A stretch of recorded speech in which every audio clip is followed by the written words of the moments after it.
Good morning, everybody. Excellencies, distinguished delegates, colleagues, friends of the forest, good morning and welcome. My name is Megan Masters with the Canadian Forest Service, and I'm serving as co-chair of the Forest Pavilion with my colleague, Garo Bamanian from the Brazilian Forest Service. It's my great pleasure to serve as moderator of this grand opening of the Forest Pavilion. Today, we celebrate the opening of a pavilion that is more than a venue. It is a shared space for solutions where the Amazon, the Congo Basin, Borneo Mekong, temperate, boreal, and dryland forests all meet. Already, over the past week, the Forest Pavilion has been a meeting place for information sharing and solution building. We are especially honored to be hosted here in Belém, on the lands and waters that have been cared for by Indigenous peoples and traditional communities for generations. Indigenous and traditional community stewardship and knowledge are at the core of any credible pathway to climate stability, biodiversity, conservation, and sustainable development. Today's opening is our collective invitation for all of you to use this pavilion as your space, to challenge, to inspire, to accelerate real change for forests and for people. With that, it is my honor to invite our speakers for this grand opening. Our first speaker is Minister Marina Silva, Minister of the Environment and Climate Change for Brazil. Minister Silva, you have the floor.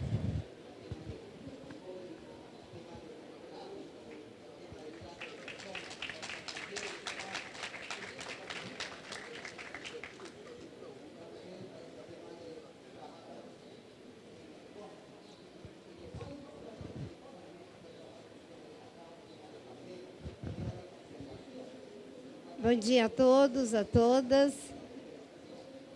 Primeiro, eu quero agradecer a Deus por estarmos aqui, agradecendo a presença de todos e de todas. Quero dizer que estou muito feliz de estar aqui com os nossos parceiros do Japão, do Reino Unido, do Canadá. Muito obrigada pela parceria nessa agenda tão importante para o Brasil e para todos nós, que são as nossas florestas. Nossas florestas são um verdadeiro recipiendário de biodiversidade, de recursos hídricos e de diversidade cultural. E quero cumprimentar a minha equipe do Serviço Florestal, juntamente com todos aqueles que nos ajudaram a que pudéssemos ter esse espaço, acho que pela primeira vez, né, Garo, que temos esse espaço aqui na Convenção do Clima. Bem, não tem. So first of all, I would like to greet and thank the support for everyone that was here. You know, forests are a recipient not just of biodiversity, value, and natural resources, but also an integral part of our culture. I would like to thank wholeheartedly Mr. Garo Bamanian, Director of the Brazilian Forest Service, for us, so that we are having, for the first time, a forest pavilion at COP, and this is fundamental. Thank you.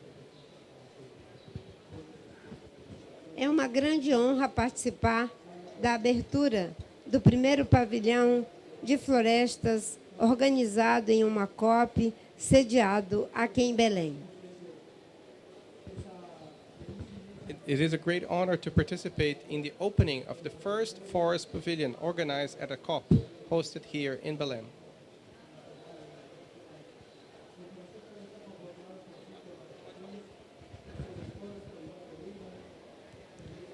Em Belém, no coração da Amazônia, reconhecemos que não há solução climática sem florestas vivas, protegidas e manejadas de forma sustentável.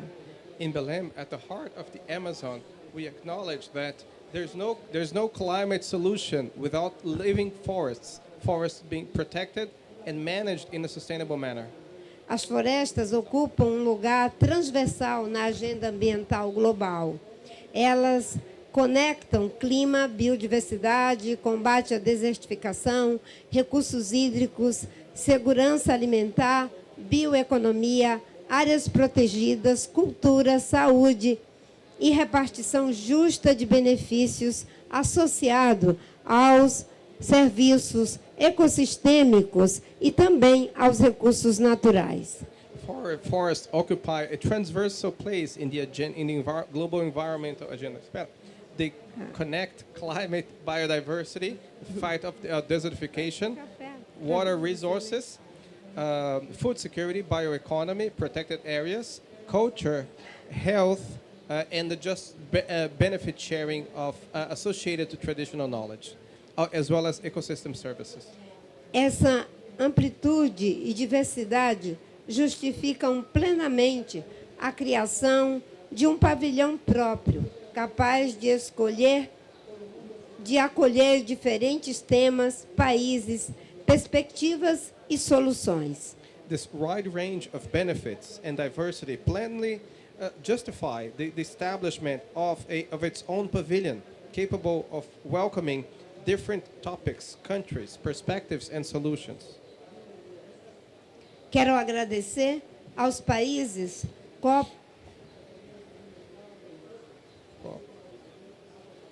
copatrocinadores, às organizações parceiras, aos membros do comitê organizador, aos moderadores, ministros, instituições que tornaram possível essa iniciativa. So I want to thank co-sponsor countries, the partner organizations, members of the organizing committee, the moderators, ministers, and institutions that render this initiative possible.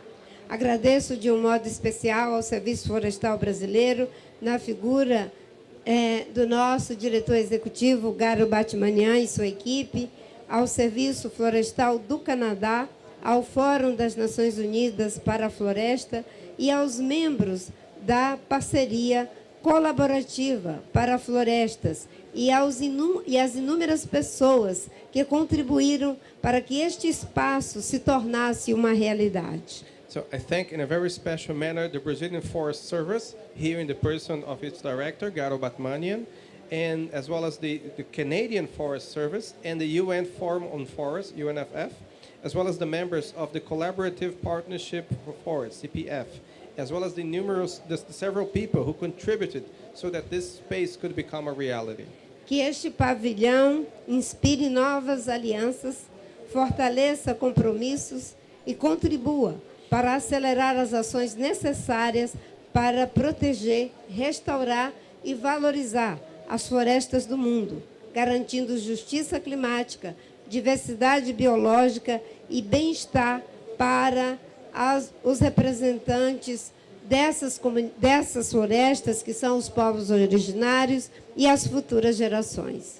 May this pavilion inspire new alliances, strengthen commitments, and contribute to accelerate the necessary action to protect, restore, and value forests in the world, ensuring climate justice, biological diversity, and well-being for local and traditional communities in these forests, as well as future generations.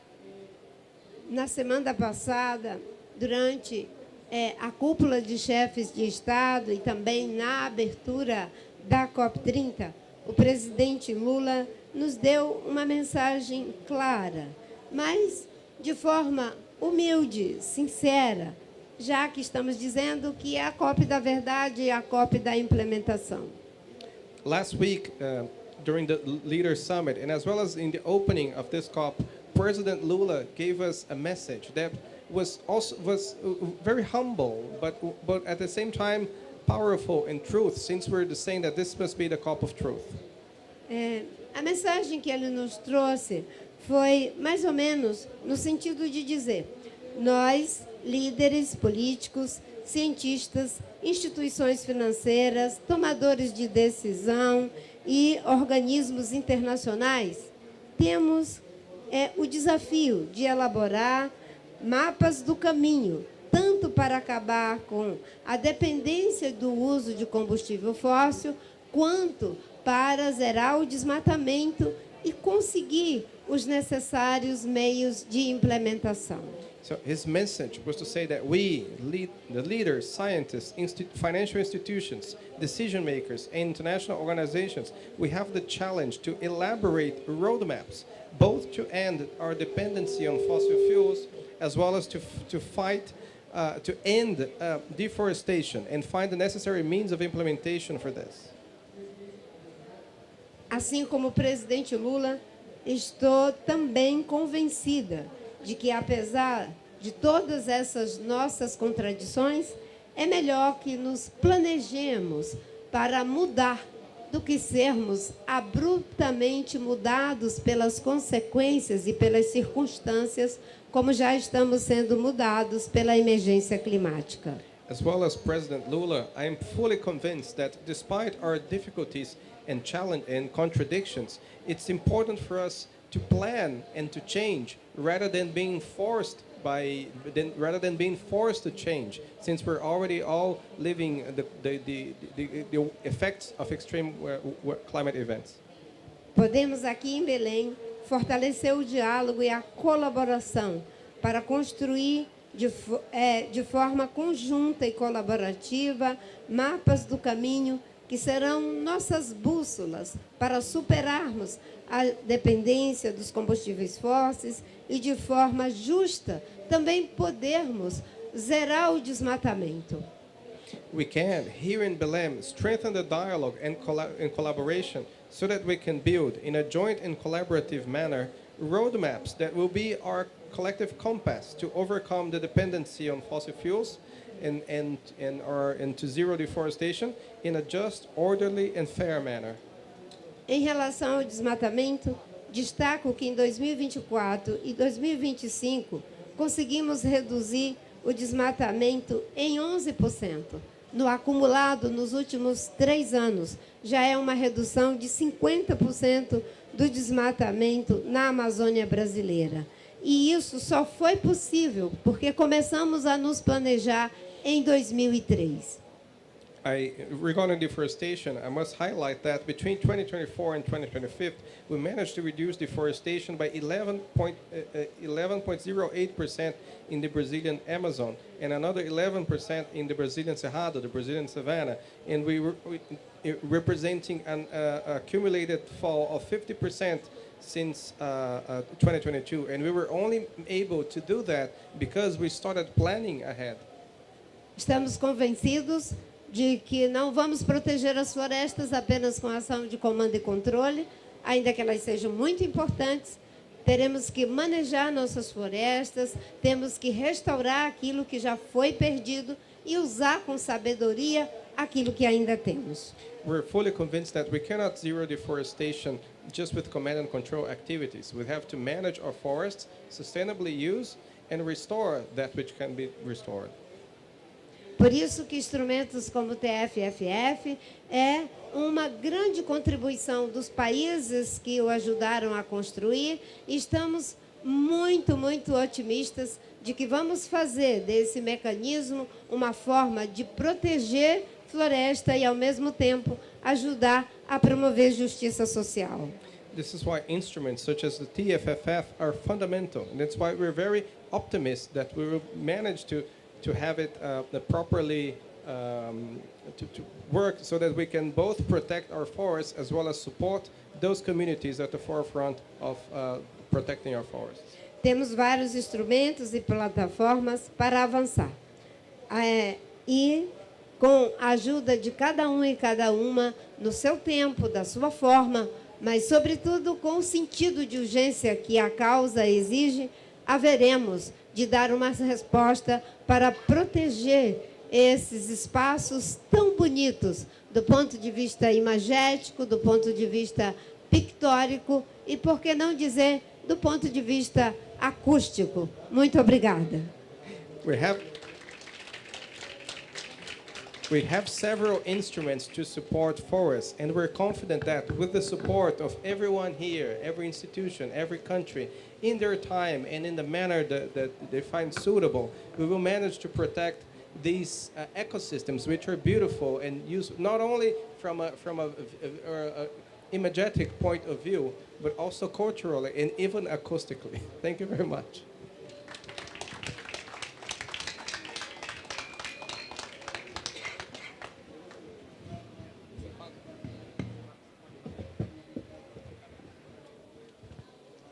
Thank you, Minister. Obrigada. It is now my pleasure to invite Mr. Emmanuel Kamariakis, Ambassador to Canada, or Ambassador of Canada to Brazil. Bom dia a todos e todas. Good morning, everybody. Bonjour tout le monde. Je vais pas parler en anglais, mais je pense que vous avez la traduction ici. You're going to be doing the translation, so thank you very much. Good morning, everybody. It's an honor to be here to represent Canada and have a chance to follow, of course, Marina Silva, a great friend of Canada, and Canada's a great friend of Brazil's and of hers as well. For Canada, forests are not just a feature of our landscape. They are woven into the very fabric of our identity and our future. Our 367 million hectares stretch from the Pacific coast through the vast boreal region to the Acadian woodlands out east, providing clean air, fresh water, and habitat for countless species. But the significance of forests extends far beyond our borders. Forests around the globe work together in a complex system, storing vast amounts of carbon, regulating weather patterns, and of course supporting biodiversity. They are the greatest ally we have in the fight against climate change. As we gather here in Brazil, we know that the fate of the world's climate is inseparable from the fate of the world's forests. The summer of 2023, so 2 years ago, marked Canada's most destructive wildfire season. And this year is actually our second most destructive wildfire season. And so we launched last year our Wildland Fire Prevention and Mitigation Strategy. As part of that strategy, Minister Silva and Canada's Minister of Environment and Climate Change signed an MOU on wildfire cooperation in research, innovation, and in partnership. Our forests store over 30 billion tons of carbon in their trees, soils, and peatlands. Protecting them is crucial. So we're committed to sustainable forest management and in covering 30% of our land and waters by 2030. We know the global challenges we face are significant. We have seen firsthand how rising temperatures and shifting weather directly affect our forests, and in turn, the communities and livelihoods that depend on them. We are not unique. We see forest-related challenges mirrored in many parts of the world, like Brazil, South Africa, Australia, Spain, and others. Our response must be collective. No single nation can safeguard the world's forests alone.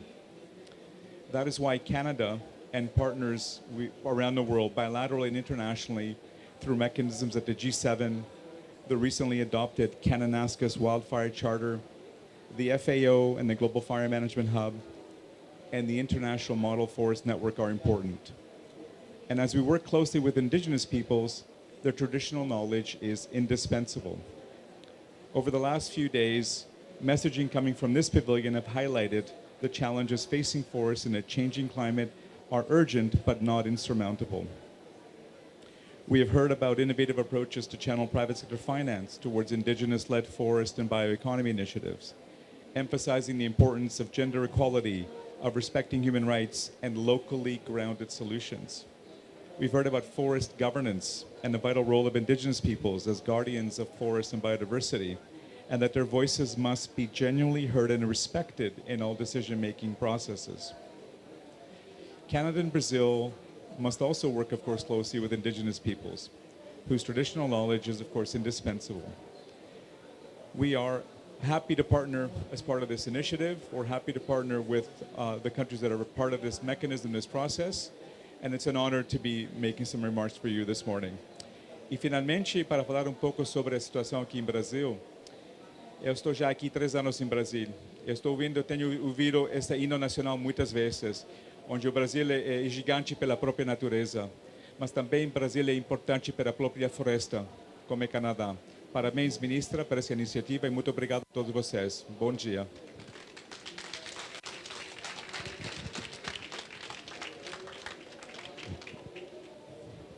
Thank you, Ambassador. It is now my pleasure to welcome Ms. Ruth Davies, UK Special Representative to Nature. Ms. Davies. Bom dia. Thank you very much for giving me the honor to be here. to help to open this important space in which the forest community can come together to celebrate cooperation in a world where cooperation is difficult. I'd like particularly to pay a personal tribute of thanks to the leadership of Minister Marina Silva. Her presence in this building, I think, inspires everybody every moment that we see her. Thank you to UNFF for the work that they do, to Juliette, Biao, and thank you to Canada for its leadership on its also very extraordinary forests. My observation in joining the forest community is that it is genuinely a remarkable community of people.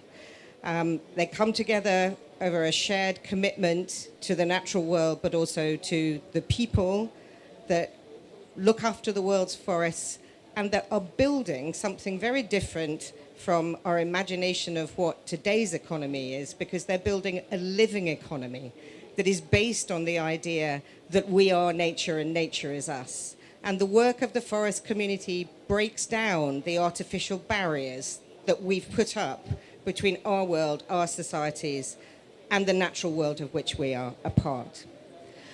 At this COP, I think what we've seen through the leadership of Brazil and of other forest countries and of forest people is a vision crystallizing that gives hope and inspiration. It has given us a vision of a living forest economy. It has put indigenous people and local communities where they should be, as agents of change, as solutions givers, as those with the knowledge and the capacity to be able to look after our resources, because we all depend on those resources, but also show us the way forward. We've heard of innovative solutions that are going to enable us in the future and in perpetuity to reward those who protect forests. We've heard of the launch of the TFFF, and I think I would like to say that every single person in the forest community that is represented in this room knows that this is an essential instrument and that our collective commitment next year is required to ensure that this will be a success. I'm confident it will be a success. I think we must recommit ourselves collectively to make sure that that is the case. We've also heard how we are shaping markets, not just in order to be able to protect nature, but in order to ensure that the benefits of those markets drive down and are delivered to people on the ground who are making solutions. We've heard, I think, about some extraordinary restoration initiatives. The UK works with Brazil and partners on their Eco-Invest initiative, which is an inspiration for securing private sector investment to drive forward restoration at a massive, massive scale. And we've heard, I think, from the leadership of Brazil and others about the potential of the bioeconomy. And I myself have seen in Pará the opportunity for young entrepreneurs to build businesses with traditional communities that can access supply chains and that can ensure that those traditional communities are at the heart of the kind of economy that we would like to see going forward. This is an extraordinary vision. I believe that it's possible, if we work collaboratively, to turn this into a reality over the next few years. I think the remarkable fact of driving down deforestation in the Cerrado and the Amazon is something that we could all talk more about, demonstrating that success and hope is possible to people around the world who need stories of how we're actually going to achieve practical things. And the example that Canada and Brazil have set together in tackling the challenge of wildfires, and in particular thinking about the role that Indigenous people can play in tackling that challenge, is something that we should all gather around as we take on the different kinds of leaderships through groups of the G20 or the G7 or whatever it might be, representing the way in which we can collaborate towards proper solutions. I personally find this the community I like to spend most time in. I leave it with a sense of the generosity of the people that I work with, the connections that exist all across the world, that break down barriers, that build up the possibility of hope, that center the voices of local communities, of women and of young people, And this is what I will take away from the COP and try to turn into the spirit with which we work together over the course of the next year. Many thanks again to the leadership of the people in this room, to the leadership of Minister Marina, and let us celebrate this forest community who I know are going to show the way in future COPs as well as at this one. Many thanks.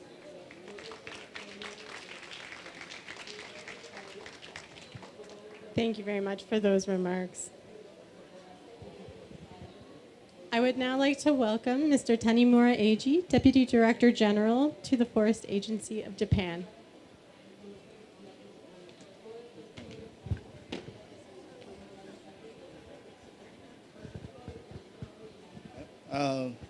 Good morning, everyone. My name is Eiji Tanimura, Deputy Director General of the Forestry Agency of Japan. On behalf of the Forestry Agency of Japan, I am honored to extend my greetings on occasion on the grand opening of the Forest Pavilion today. Following COP29, I would like to express our sincere appreciation to the organizing committee co-chaired by Brazil and Canada, and to all stakeholders, including the CPF, for their dedicated effort in establishing the Forest Pavilion here at COP30. It is a great pleasure to celebrate its grand opening today in presence of Minister Marina Silva. Forests form the foundation of our economies, societies, and culture, providing essential ecosystem service, provisioning, regulating, supporting, and cultural service. Meanwhile, the recently released Global Forest Resources Assessment 2025 report indicated that while the rate of global deforestation is slowing, deforestation persists. In our country's forests cover 2/3 of our land area and play a vital role in mitigating climate change as carbon sinks and reservoirs. They also serve as an essential component of climate adaptation by reducing disaster risks such as landslides, floods, and storm surges, risks that are increasing due to climate change. Therefore, while ensuring synergies with biodiversity, it is crucial to pass on these abundant forest resources to future generations in a sound manner. So in Japan, we are actively promoting sustainable forest management and wood use. We presented our national initiative here at the Forest Pavilion during the bioeconomy event on the 10th and 13th. The session on sustainable forest management temperate and boreal forest on the 14th. When Japan hosted the International Symposium last November on forestry management in harmony with biodiversity conservation in temperate and boreal forests, and its monitoring, UNFF Deputy Director Mr. Takada emphasized the raising the political priority of forests requires forest communities to collaborate and seize international opportunities to make their voices heard. This Forest Pavilion is precisely such an effective initiative. I extend my heartfelt greetings, hoping that the grand opening of the Forest Pavilion at the Nature COP hosted by Brazil, home to the Amazon, and the discussions on the wide range of themes concerning the current state and challenge of world forests will yield significant results in evaluating the political priority of forests and promoting sustainable forest management globally. Thank you for your attention.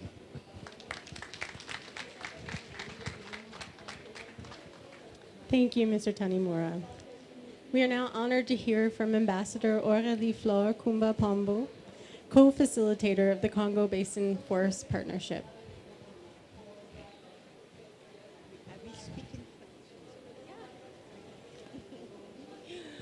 Bonjour. Excellences, Mesdames et Messieurs, c'est un plaisir pour moi de prendre la parole ici au nom de la co-facilitation des républiques gabonaises et françaises du partenariat pour les forêts du bassin du Congo. Cette plateforme de dialogue multi-acteurs a été mise en place en 2002 par une résolution de l'Assemblée générale des Nations unies pour aider les pays, pour soutenir d'un point de vue technique et financier les efforts des pays d'Afrique centrale pour conserver et gérer durablement cet écosystème forestier. La co-facilitation France-Gabon remercie les co-chairs du Forum des Nations Unies pour les forêts ainsi que le Brésil pour l'organisation du pavillon et d'avoir donné la possibilité au PFC de participer et d'organiser de nombreux événements. Pour cela, je vous remercie. Je vais vous faire une brève présentation du bassin du Congo pour qu'on sache de quoi on parle exactement. Le bassin du Congo, c'est 301 millions d'hectares de forêts tropicales humides, dont près de la moitié sont encore primaires, donc sans perturbation visible. C'est aussi une biodiversité exceptionnelle, riche, avec un fort taux d'endémisme. Mais ce n'est pas seulement un écosystème forestier. Les forêts du bassin du Congo abritent 130 millions de personnes, dont les peuples autochtones et les communautés locales, qui maintiennent la biodiversité, qui assurent la régénération naturelle des forêts et aussi préservent les services écosystémiques cruciaux qui sont rendus par la nature. Alors, pourquoi c'est si important de protéger les forêts du bassin du Congo? Les forêts du bassin du Congo absorbent 4% des émissions mondiales de gaz à effet de serre et séquestrent environ 160 milliards de tonnes de CO2. Donc on voit bien là quel est le rôle crucial que ces forêts ont dans la régulation du climat à l'échelle mondiale. Mais malheureusement, ils ne reçoivent que 4%, mais même je dirais moins de 4% des financements dédiés au climat. Donc il est temps que cela change, parce que nous sommes importants, nous sommes aussi un poumon vital pour la planète. Et je peux l'affirmer que cela change. Aujourd'hui, c'est avec fierté que le cœur vital de l'Afrique et de la planète est heureux d'être accueilli ici au cœur de l'Amazonie et de dire qu'enfin la communauté internationale nous a entendus, puisque ce 6 novembre, il y a eu l'appel solennel lors du sommet des leaders pour une mobilisation à l'heure actuelle de 2,5 milliards de dollars pour les forêts du bassin du Congo. Et ce n'est qu'un début. Je pense que d'ici la fin de Belém, la COP30, nous monterons peut-être à 3 milliards, et puis pourquoi plus. Donc c'est vraiment pour montrer l'intérêt international que l'on a maintenant pour les forêts du bassin du Congo.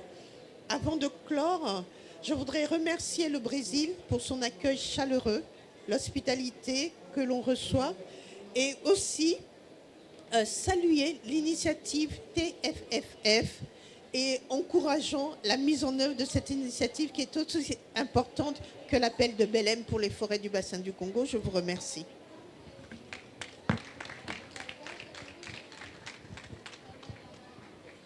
Merci. I now invite. Oh. Listen, is it English or it's okay? Yes, just quickly, Ambassador, just let you know that the importance of the Congo Basin for carbon sink, and she provided that Congo Basin is now the first carbon sink region, forest area in the world. And she also stressed the importance of Congo Basin based on biodiversity, which is 30%, which is 1.5, one from 1.5 species is to be found in the Congo Basin. I think she also provides information on the financial issue, which is for the Congo Basin, it was not possible to mobilize in the last years, and this is now the case because during the World Leaders Summit, it was a launch of the Belém call for the Congo Basin, which mobilized 2.5 billion to support the protection of the Congo Basin. She also salute the effort of Brazil with the T3F, and also at the end, she thank Brazil and the co-chairs of the UNFF to allow CBFP to be part of the organizing committee of this pavilion and to organize and accommodate many events. Thank you. Thank you.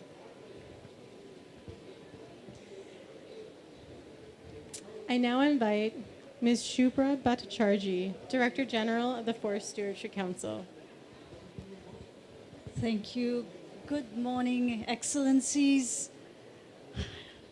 members of the UN Forum on Forests, distinguished guests, and friends of forests. It is such an honor to be here, standing before you at the opening of this pavilion. To start with, I thank the Brazilian presidency for making this the Forest COP and having for the first time, as we heard from Minister Marina Silva, that this is the first time ever that we have had a forest pavilion.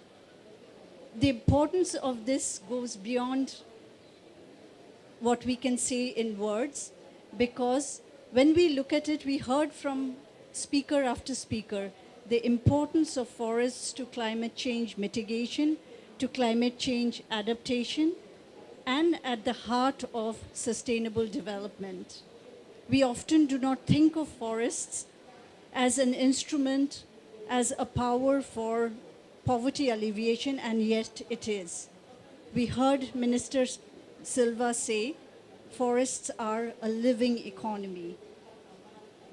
Today, as we stand here, I want to present before you, speak to you about the power and the ingenuity of the public sector, yes, but also the private sector of private actors and who we call the original forest stewards, the indigenous peoples, the forest dwellers, and the communities living in and around forests, and the workers who work in the forest economy. If we have learned anything from 50 years of development programming, from 30 years of COPs, we have learned that forests thrive when the original forest stewards are empowered, they have the rights, and their authority to manage forest resources are recognized in institutions. In Brazil, we have seen where strong laws recognize rights, the private sector can supplement and collaborate with the public sector in keeping forests thriving. In Canada, we have seen strong recognition of indigenous rights backed with private sector recognition and participation in those rights lead to thriving forests. We know what to do. Now, as this is the COP of truth, as this is the COP of action, it is up to us to take action down to the ground, from behind our desks, down to the forests, and ensure direct financing for local communities, for indigenous groups, and concrete institutionalized respect for their rights. That is how we bring traditional knowledge and local knowledge into action. Thank you. Thank you.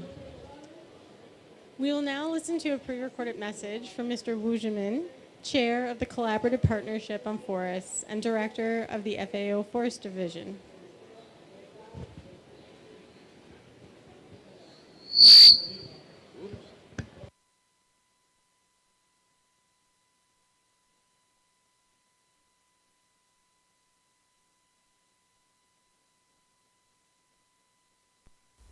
Excellencies, distinguished participants, dear colleagues, on behalf of the Collaborative Partnership on Forest, the CPF, I would like to express our warm congratulations on the grand opening of the Forest Pavilion at COP30.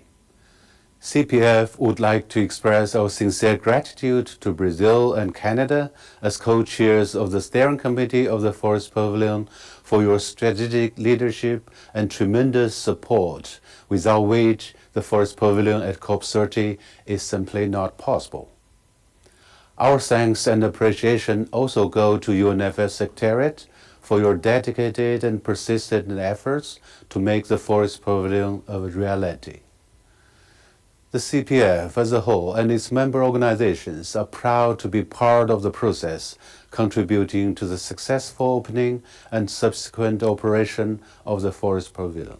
Ladies and gentlemen, to meet the ambition of the 2030 Agenda and to bring into full play the indispensable role of forest in fighting against climate change, we need to halt and reverse deforestation and forest degradation and increase forest area worldwide. This was emphasized in the first global stocktake of the Paris Agreement and is central to the global forest goals of the United Nations Strategic Plan for Forests. The 2025 version of FAO's Global Forest Resources Assessment, released 3 weeks ago on 21st October, shows that the rate of deforestation in the world declined in all regions in the most recent decade. This is welcome news, but at 10.9 million hectares per year, including an estimated 1.61 million hectares of primary forests, the rate is still too high. Wildfires, pests, diseases, and extreme weather are also damaging about 170 million hectares of forest annually. Strengthening the adaptation of forests to climate change is urgent if they are to continue providing their myriad services to people and the planet, including as a part of the transition to a sustainable bioeconomy and sustainable agri-food systems. The Brazilian COP30 presidency has shown tremendous leadership in addressing forest challenges, especially the call to action on integrated fire management and wildfire resilience that underscores the commitment of countries and international organizations to tackling the growing risk of wildfires in a changing climate through integrated, cross-sectoral, and inclusive approaches. And the newly launched Tropical Forest Forever facility that is a game-changing solution that seeks to reward countries and forest stewards for conserving tropical forests through long-term finance based on verified monitoring and performance. Under its Work Plan 2025 and 2028 and collaborative efforts, the CPF is tapping into expertise of its members to address the challenges facing forests and to support countries' efforts to unlock the potential of forests for climate change mitigation and adaptation. This includes CPF joint initiatives on tropical forest fire, primary forest, sustainable wood, the Global Forest Financing Facilitation Network, and streamlined forest-related reporting. Forests provide solutions to many of the global challenges and need to be high on the political agenda. This Forest Pavilion will help ensure they are there. Finally, I wish the Forest Pavilion a full success at COP30. Thank you.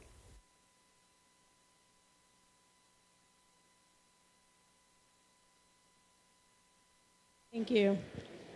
Our final speaker will be Mr. Pero Lashu, President of Building and Woodworkers International. The stage is yours. Thank you very much, Excellencies, distinguished guests, colleagues and friends. It's an honor for me to join you here today, and it's a wonderful feeling to come straight from the People's March, joining all of you here at the grand opening of the Forest Pavilion. I stand before you here today representing 12 million members within Building and Woodworkers International, We organize workers within construction sector, within wood industries, but most critically today, the forestry sector. These are the workers across construction and building materials and wood industries that shapes both our forests and our built environment, and those whose rights must be at the heart of the climate action. Allow me to begin with the words of Chico Mendes. At first I thought I was fighting to save the rubber trees. Then I thought I was fighting to save the Amazon forest. Now I realize I'm fighting for humanity. His message resonates loud here in Belém, in the heart of the Amazon. Because the rainforest is not only treetops, it's people. The 48 million people living in the Amazon basin too often remain invisible in decisions affecting their forests and the lands and the lives. We welcome Brazil's leadership in proposing the Tropical Forests Forever Fund and its historic 20% allocation for indigenous peoples and local communities. But who are the forest peoples? For us, BWI, they are the forest workers, also the forest workers, the people who plant, manage, restore, transport and protect the forest. And they must be recognized as actors and right holders within this mechanism, together with our organizations and unions. Without them, no sustainable forest economy is possible. Today, exploitation of workers and destruction of forests often go hand in hand. The same model that drives illegal logging, fires and land grabbing also produce unsafe, informal, low-paid and even forced labor. There is no environmental justice without workers' rights, and no climate justice without social justice. This is why BWI launched in 2024 the trade union Rainforest Alliance, which united unions from the Amazon, the Congo Basin, Ghana, Ethiopia, Indonesia, Malaysia, and the Mekong in a common front led by the Global South for forest protection anchored in decent work. The trade union Rainforest Alliance should be part of the co-design and governance of the Tropical Forest Investment Fund, especially its IPLC allocation. National trade unions should also participate in the National IPLC Steering Committee, coordinated through the Alliance. As we look toward COP30 and beyond, our message is really simple. Nothing about forests without forest peoples. And forest peoples include workers. We call on governments, certification bodies, climate finance institutions, and employers to, firstly, integrate decent work as a core requirement of rainforest protection. Secondly, ensure workers and their unions to have a seat in the decision-making bodies. And thirdly, build a sustainable, inhabited forest where protection and livelihoods advance together. Rainforests thrive when people thrive. Let us honor Chico Mendes with this action. People and planet must be defended together. Without workers, there are no justice transition, and without justice, there is no sustainability. Thank you very much.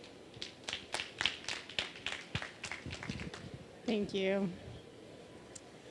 On behalf of the organizers and partners of the Forest Pavilion at COP30, I want to thank our speakers, our technical teams, and all of you for being here today. With that, it is my honor to say that the Forest Pavilion is now officially open. Thank you.